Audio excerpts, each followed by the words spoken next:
जरा सोचो, आप एक आर्कियोलॉजिस्ट हो, एक एंशिएंट साइट पे खुदाई कर रहे हो, धूल हटाते हो और आपको एक खोपड़ी मिलती है। लेकिन यह खोपड़ी अलग है। इसमें एक छेद है, एकदम गोल छेद, जैसे किसी ने ड्रिल किया हो। तो ये रही आपकी मुलाकात ट्रेपनेशन से। ये एक एंशिएंट प्रैक्टिस थी जिसमें खोपड़ी में छेद किया जाता था। सुनने में डरावना लग सकता है, लेकिन ये हीलिंग के लिए किया जाता था। आइए मेरे साथ इस फैसिनेटिंग और एंशिएंट मेडिकल प्रोसीजर को एक्सप्लोर करते हैं। सोचिए, उस समय के लोग कितने साहसी रहे होंगे जो इस तरह की प्रक्रियाओं को अपनाते थे। उनके पास आज की तरह सोफिस्टिकेटेड टूल्स नहीं थे, लेकिन फिर भी उन्होंने इनोवेटिव तरीके खोज निकाले। प्राचीन ग्रंथों और चित्रों में भी इस प्रक्रिया का उल्लेख मिलता है। प्राचीन चिकित्सक इस प्रक्रिया को बहुत ही सावधानी से अंजाम देते थे। वे मानते थे कि इससे बुरी आत्माओं को बाहर निकाला जा सकता है या फिर मानसिक रोगों का इलाज हो सकता है। आज के वैज्ञानिक और चिकित्सक इस प्रक्रिया को समझने की कोशिश कर रहे हैं और इसके पीछे के विज्ञान को जानने का प्रयास कर रहे हैं। आधुनिक चिकित्सा में भी कुछ हद तक इस प्रक्रिया का उपयोग होता है, जिसे अब क्रेनियोटमी कहा जाता है। हालांकि आज के समय में यह प्रक्रिया बहुत ही एडवांस्ड और सुरक्षित हो चुकी है। जब आप किसी संग्रहालय में जाते हैं और इन प्राचीन खोपड़ियों को देखते हैं, तो यह सोचिए कि इन पर कितनी कहानियां छुपी हुई हैं। हर खोपड़ी एक कहानी कहती है, एक समय की, एक संस्कृति की और एक चिकित्सा पद्धति की। तो चलिए इस अद्भुत यात्रा पर मेरे साथ बने रहिए और जानिए प्राचीन चिकित्सा के और भी रहस्यों के बारे में। धन्यवाद। ट्रेपनेशन एक बड़े शब्द का सिंपल सा मतलब है खोपड़ी में छेद करना। मुझे पता है आप क्या सोच रहे हैं, यह तो बहुत दर्दनाक होगा। और हां, था, लेकिन एंशिएंट लोगों के लिए यह टॉर्चर नहीं था, यह हीलिंग थी। उनका मानना था कि खोपड़ी खोलने से सर दर्द, मिर्गी, यहां तक कि दिमागी बीमारी भी ठीक हो सकती है। ट्रेपनेशन कोई ऐसा फैशन नहीं था जो जल्दी ही गायब हो गया। हम एक ऐसी प्रैक्टिस की बात कर रहे हैं जो कई कॉन्टिनेंट्स और हजारों सालों तक चली। सबूत बताते हैं कि यह नियोलिथिक पीरियड में भी होती थी, करीब 7000 साल पहले। यह पिरामिड से भी पुराना है। यह एंशिएंट पेरू, इजिप्ट, ग्रीस और यहां तक कि नॉर्थ अमेरिका में भी की जाती थी। यह दिखाता है कि यह प्रैक्टिस कितनी वाइड स्प्रेड थी। आप सोच रहे होंगे, आखिर सर में छेद क्यों करेंगे? इसका जवाब एंशिएंट बिलीफ्स में छुपा है, जो शरीर और बीमारी के बारे में थे। उस समय उन्हें ब्रेन की उतनी समझ नहीं थी जितनी आज हमें है। वो सीजर्स या मेंटल इलनेस जैसी कंडीशंस को इम्बैलेंस मानते थे। उनका मानना था कि खोपड़ी से प्रेशर या बुरी आत्माओं को बाहर निकालने से बैलेंस और हेल्थ वापस आ सकती है। Primitive tools, profound skills, the instruments of trepanation. अब बात करते हैं टूल्स की। एंशिएंट सर्जन्स के पास कोई फैंसी ड्रिल्स नहीं थे। वो वही यूज करते थे जो उनके पास होता था। तेज ऑब्सिडियन ब्लेड्स, फ्लिंट टूल्स, यहां तक कि हाथ से चलने वाले ड्रिल्स भी उनके इंस्ट्रूमेंट्स थे। हैरानी की बात है कि इन रूडिमेंट्री टूल्स के बावजूद उनकी प्रिसिजन काबिले तारीफ है। खोपड़ियों में हीलिंग के निशान दिखते हैं, जो सक्सेसफुल सर्जरीज का संकेत देते हैं। A global phenomenon, trepanation across ancient cultures. Trepanation दुनिया के किसी एक कोने तक सीमित नहीं थी। एंशिएंट पेरुवियंस को ही ले लीजिए, वो ट्रेपनेशन के मास्टर थे और इसे रिमार्केबल स्किल से परफॉर्म करते थे। सबूत बताते हैं कि सर्वाइवल रेट्स बहुत ज्यादा थी, जो उनके डीप नॉलेज को दर्शाता है। फिर नियोलिथिक यूरोप है, जहां ट्रेपेंट स्कल्स के अपने एग्जाम्पल्स मिलते हैं। हर रीजन इस एंशिएंट प्रैक्टिस की एक यूनिक झलक दिखाता है। Life and death on the operating stone, the risks of trepanation. मानना पड़ेगा, खोपड़ी में छेद करना रिस्की बिजनेस है। आज भी ट्रेपनेशन या मानव खोपड़ी में छेद करने की क्रिया हजारों वर्षों से प्रचलित है। ऐसा माना जाता था कि यह सिरदर्द से लेकर मानसिक विकारों तक विभिन्न बीमारियों का इलाज करता है।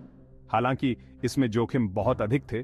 प्राचीन काल में संक्रमण एक बहुत बड़ा खतरा था। रोगाणुओं और जीवाणुओं के ज्ञान के बिना प्राचीन सर्जनों के पास बांझ वातावरण सुनिश्चित करने का कोई तरीका नहीं था। उनके द्वारा उपयोग किए जाने वाले उपकरण अक्सर अल्प विकसित होते थे और उन्हें ठीक से साफ नहीं किया जाता था, जिससे सर्जरी के बाद संक्रमण का खतरा अधिक होता था। और रही बात ब्रेन डैमेज की, तो वो तो प्रक्रिया में ही हो सकता था। मस्तिष्क एक नाजुक अंग है और प्रक्रिया के दौरान कोई भी गलती गंभीर जटिलताओं का कारण बन सकती है, जिसमें स्थायी मस्तिष्क क्षति या मृत्यु भी शामिल है। तो वो तो प्रक्रिया में ही हो सकता था। ट्रेपनेशन के लिए आवश्यक सटीकता बहुत अधिक थी और सभी प्राचीन सर्जनों के पास आवश्यक कौशल नहीं थे। उनका ये हुनर ही कमाल का है कि लोग बच जाते थे। जो लोग जीवित बचे वे अक्सर सर्जन के असाधारण कौशल और ज्ञान के कारण अपने जीवन का श्रेय लेते थे। लेकिन अफसोस की बात है कि हर कोई नहीं बचता था। दुर्भाग्य से हर कोई इतना भाग्यशाली नहीं था। कई रोगियों ने प्रक्रिया से जुड़े जोखिमों के कारण दम तोड़ दिया। कुछ खोपड़ारियों में प्रक्रियाओं के गलत होने के संकेत दिए जाते हैं, जिनमें जोखिम शामिल होते हैं कि एक कठोर याद दिलाते हैं। पुरातात्विक खोजों से असफल ट्रेपनेशन प्रयासों के साक्ष्य के साथ कई खोपड़ियां सामने आई हैं, जो इसमें शामिल खतरों की स्पष्ट याद दिलाती हैं, जिसमें जोखिमों की एक कठोर याद दिलाते हैं। ये खोपड़ियां प्राचीन लोगों की बहादुरी और हताशा की कहानी बताती हैं, जो अपनी बीमारियों से राहत पाने की उम्मीद में चरम कदम उठाने को तैयार थे। ट्रेपनेशन के जोखिम अधिक थे, लेकिन इलाज की आशा भी अधिक थी। Facing the unknown trepidation and the trepanation experience. जरा सोचिए, आप उस परिचालन पत्थर पर लेटे हैं, ऑब्सिडियन ब्लेड का प्रेशर महसूस कर रहे हैं। डरावना होगा ना? डर और एंजाइटी बहुत ज्यादा रही होगी। हम केवल उन रिचुअल्स और बिलीफ्स की कल्पना कर सकते हैं जिन्होंने लोगों को इस एक्सपीरियंस से गुजरने में मदद की होगी। शायद चैंटिंग, जड़ी बूटियां या उनके समुदाय का सहायता ऐसे कठिन प्रक्रिया का सामना करने में कंफर्ट देते होंगे। Trepanation today a medical relic. आज ट्रेपनेशन पास्ट की एक निशानी बनकर रह गई है। हमारे पास सर दर्द और ब्रेन एलिमेंट्स के इलाज के बेहतर तरीके हैं। हालांकि ये पूरी तरह से खत्म नहीं हुई है। एक बहुत ही विवादास्पद प्रक्रिया में कुछ लोग अभी भी क्रॉनिक फैटिग सिंड्रोम जैसी कंडीशंस के इलाज के लिए ट्रेपनेशन का समर्थन करते हैं। हालांकि मुख्य धारा की दवा इसे सपोर्ट नहीं करती है और इसे बेहद खतरनाक माना जाता है। सेक्शन 10, ट्रेपनेशन की स्थायी विरासत, अतीत की ओर एक खिड़की। ट्रेपनेशन एक भीषण अवशेष लग सकती है, लेकिन ये उससे कहीं ज्यादा है।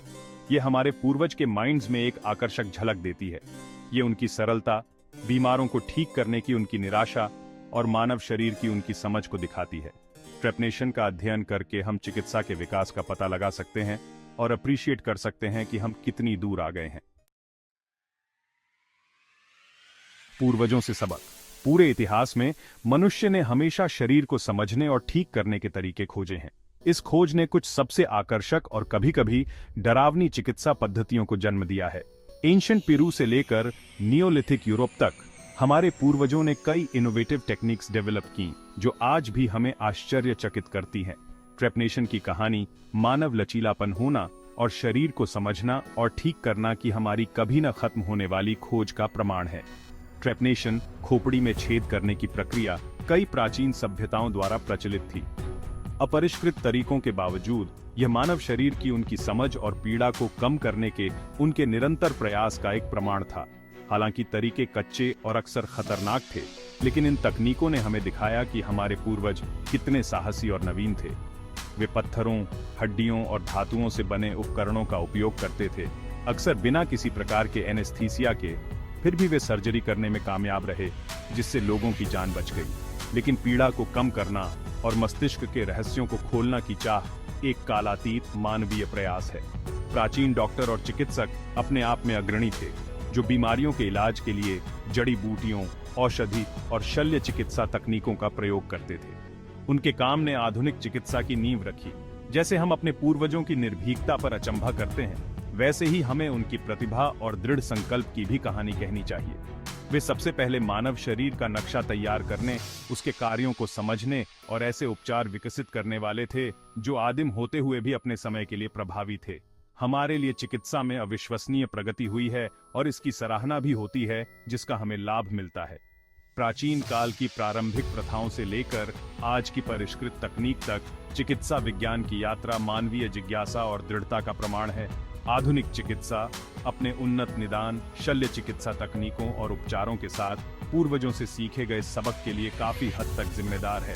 अज्ञात का पता लगाने के उनके साहस और ज्ञान के लिए उनकी निरंतर खोज ने अविश्वसनीय चिकित्सा प्रगति का मार्ग प्रशस्त किया है, जिसका हम आज लाभ उठा रहे हैं। जैसे जैसे हम चिकित्सा विज्ञान की सीमाओं को आगे बढ़ाते जा रहे हैं, हमें उन लोगों के योगदान को याद रखना और उनका सम्मान करना चाहिए जो हमसे पहले आए थे। उनकी विरासत हर चिकित्सीय सफलता और बचाई गई हर जिंदगी में जीवित है।